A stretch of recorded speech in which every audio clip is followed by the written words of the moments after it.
Robert Tester. He appeared to be a family guy. He had a little girl. He was close with his parents. How did the murder unfold? A masked man was in the room with them, and he was viciously attacking her dad. Robert's completely defenseless. He's stabbed multiple times, and he's fighting for his life. The little girl came face to face with her father's attacker, and he said, "I'm going to kill your daddy." And was there evidence pointing to one person who did this? Robert has a bunch of people that could all be possible suspects. He's got a roommate he's had a disagreement with. He has an ex-wife. He's got this possible drug business and all kinds of drug contacts. The true terror of what this little girl went through is unimaginable. Robert Tester is laying on the floor and he's got this huge gash in his head where he's been struck by this splitting maul. Robert Tester was stabbed some 66 times. There was blood everywhere. The caller has a taped confession. He was actually happy that he had murdered Robert Tester.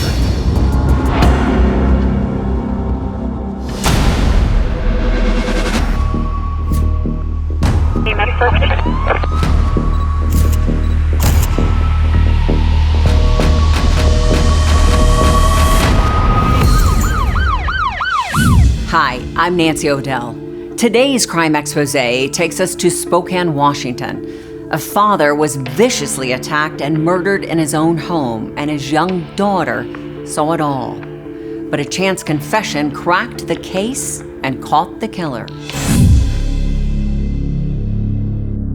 Spangle, Washington, a rural town just outside of Spokane. It's an idyllic community thought to be safe from the dangers of the big city. Spangle is a sweet community. It's the perfect place to raise a family, the perfect spot to kind of avoid the hustle and bustle. It's beautiful farmland, the kind of spot where truly a happily ever after could begin. 35-year-old Robert Tester was one of those drawn to Spangle. The Tester name was well known and respected. Robert Tester was the nephew of a U.S. Senator out of Montana named John Tester.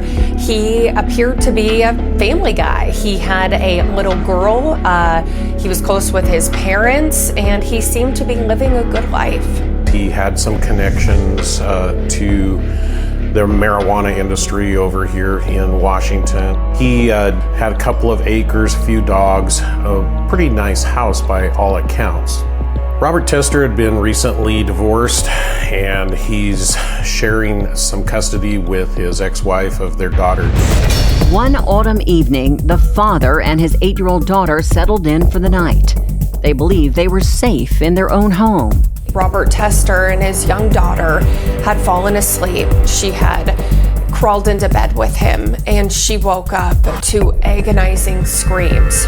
A masked man wearing dark clothing was in the room with them, and he was armed, and he was viciously attacking her dad. The little girl came face to face with her father's attacker, and he said something to the effect of, "I'm going to kill your daddy." Robert is left there to fight with this individual, and this guy has at least 2 swords that he is stabbing Robert with. Robert's completely defenseless. He's stabbed multiple times, and he's fighting for his life, trying to get away. He's running away from this individual throughout the house, and blood's going everywhere. The 8-year-old girl lay frozen with fear, unable to understand what was happening. Robert's daughter is hiding down in the basement, but we know that Robert came to the bottom of the stairs, and she must have been in horror as this man is attacking her father, and then Robert runs back up the stairs, and she is able to see all of this from her bedroom. Finally, the horrific attack ended, but the sounds of screams were replaced with an eerie silence. Robert Tester is laying on the floor in the dinette area. The splitting maul is cast aside next to him, and the attacker decides to exit the house. He goes downstairs, and he sees the young lady hiding in her bedroom, and he says something similar to her that, "Your dad and I had an agreement, and he must die." And the attacker leaves. The true terror of what this little girl went through is unimaginable. It truly is as bad as it gets. She was able to fall back to sleep at some point, but as soon as she woke up that next morning, she called her grandma and was saying something was terribly, terribly wrong, and she needed help. The young girl's grandmother calls 911, alerts them that there's been an attack at this resident, and Spokane County Sheriff's Office sends a deputy out to the scene to check on the little girl and what has happened. When they walked into the Tester home, what they saw was absolute chaos. There was blood everywhere, and in the midst of all of it was a terrified little girl. So they take Robert's daughter out to a patrol car to try to offer her some comfort. What did police learn about the victim in the home? It was quickly revealed that the victim of this grisly homicide was the nephew of a very well-known politician in Montana, and that really, added some pressure to get justice for this heinous crime. There didn't appear to be any signs of a break-in or a burglary. Inside the home, there was a definite feeling of he must have known his attacker or willingly let him into his home. This was a vicious, heinous attack with multiple weapons involved, one of which, a maul that's typically used to split firewood, was covered in blood. There's a significant amount of marijuana and a few other drugs that are found in the residence. While crime technicians process the grisly scene, shockwaves of Robert Tester's murder reached the nation's capital. Shortly after this incident takes place, Capitol Police from Washington, D.C. are reaching out to my supervisor, wanting to know what's going on. And they want to know, is this politically connected? Does John Tester have some enemies that's now striking out at his family, or what is the deal here? Detectives took the traumatized girl to the sheriff's office for an interview, trying to find out what happened. She was in shock and grieving her father's death. She's able to give them a limited amount of information about how this individual broke into the house, woke him up, and begins this attack on her dad. And Robert's daughter has a brief conversation with this individual as he's on the way out of the house, and she tells us that he disguises his voice. He sounds like a pirate, and he's got his identity disguised with this costume as he heads out, and she's really not able to give us a whole lot to go on. News of Robert Tester's horrific murder quickly spread. The city was stunned by the brazenness of the crime. What we find is that Robert has a bunch of people in his past that could all be possible suspects. He's got a roommate he's had a disagreement with. He has an ex-wife that they battle over custody and money. He's got this possible drug business and all kinds of drug contacts. And then a semi-girlfriend that he apparently doesn't always get along with. So we have a very wide spectrum of people to choose from as possible suspects. And all of those people had alibis, or they were able to quickly discount them from having anything to do with this murder. Police hoped an autopsy on Robert Tester's body might reveal clues as to who the killer was. It was a death of unimaginable horror. Robert Tester was stabbed some 66 times. He was also beaten. And he's got this huge gash in his head where he's been struck by this splitting maul, which appears to be the final blow. The investigation into the murder stalled, and detectives had little to go on. They suspected that Tester's drug connection was tied to the killer. Spokane County detectives investigating the murder of Robert Tester had looked at multiple suspects and came up empty. But Tester's black market side business suggested that he may have had enemies. The marijuana factor was an avenue that law enforcement really had to look into. On one of the tables, there are boxes of marijuana that is apparently getting ready to be sold. There's a larger amount of drugs in the adjoining barns to the immediate residence. This has got to have some kind of a drug nexus, and the fact that someone is either owed money or came here to rip Robert off. Detectives then learned that 1 week before the murder, the victim posted a cryptic comment on social media. Tester's post seemed to predict a violent confrontation with an enemy. It kind of implies that he's going to either commit a homicide or a suicide of his own, and we're trying to decide what implications does this post have in his death. It was a frustrating time for investigators, for loved ones, and for the community. We knew that there was a killer out there. Who could it be? This person could be anywhere, and that was troubling. Days turned into weeks, which turned into months, and the case showed no signs of ever being solved. But then, 3 months after Robert Tester was slaughtered in his own home, the sheriff's department got a voicemail. This individual from Texas has called to tell me that he knows who the killer of Robert Tester is. So the caller tells me his friend's name is John Radovich. He lives in the Spokane area, and they had been lifelong friends. And now John has called him to tell him that he has fulfilled a childhood fantasy of being like an Avenger and taking revenge out on Robert Tester for a supposed assault on a young lady. This development was explosive. This was a name that was on nobody's radar, and the details of why he says he did it just took this story to a whole nother level.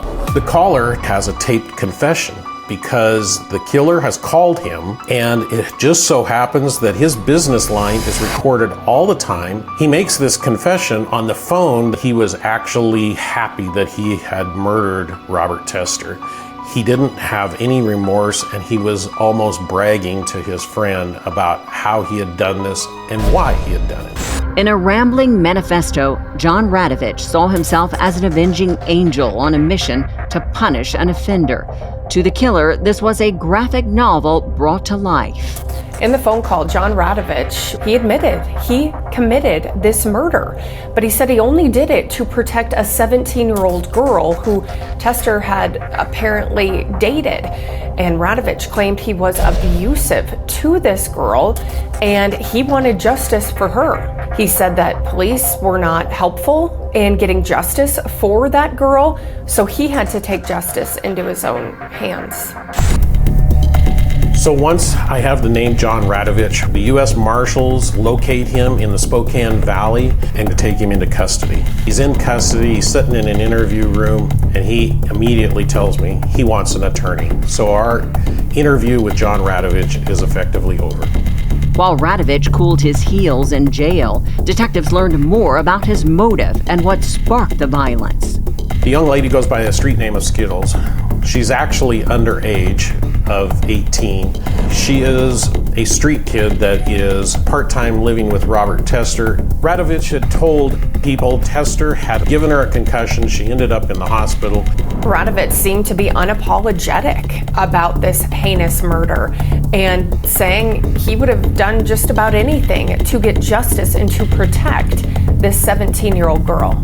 So as we look into the background of Radovich and who he is involved in a world that's just a little bit different. He's got this fantasy of being an Avenger. He's currently involved in cosplay. He has multiple katana swords. He is kind of an individual that I believe is somewhere between artsy and violent. Police were now convinced that they had the man who assassinated Robert Tester in front of his daughter. If the killer had a defense, the world would have to wait until his trial to hear it. After hearing the taped confession, we go to work and we're able to gather enough evidence to establish that this is definitely our guy. Cell phone records back it up, DNA backs it up, and we now have enough evidence that we can arrest and try this guy for the death of Robert Tester. Word of Radovich's arrest was absolutely shocking. We were not expecting a bombshell like this. Without his confession, it's very likely John Radovich never would have been on the radar of these detectives. He could have gotten away with this. Police say John Radovich, the self-appointed avenging angel, would have to answer for his sins. John Radovich went on trial for the murder of Robert Tester. His crime had shocked the city of Spokane and those in the small community of Spangle. But that paled when the accused presented his defense. Radovich tries to say that he just went to Tester's house to talk to him, and Tester attacked him. So now he's trying to use a claim of self-defense when this whole attack has happened in Tester's home, in front of his daughter. This seems so out of the realm of believability to blame the victim for a slaughter. John Radovich said he never meant to kill Tester. He alleged that he went to the front door and that Tester opened the door holding that maul, and that immediately a fight ensued. He doesn't present just like any self-defense individual that immediately calls the police and renders help and says, hey, I didn't mean to do this. He basically goes into hiding. He gets rid of all of the evidence that he can. People finally got to see John Radovich in court without a mask and costume to hide behind. He didn't present himself as a victim of circumstances. In fact, his demeanor came across as arrogant. This individual is sociopathic of some type because of the type of interactions that he's able to have. He feels like he's completely justified in doing this and doesn't see anything wrong with taking retaliatory actions against Robert Tester. Emotions were high throughout the trial, but none more than when Robert Tester's daughter took the stand. It was the little girl that really just grabbed the hearts of our community. We all just grieved for what she must have gone through. The trauma of that day is just innocence lost.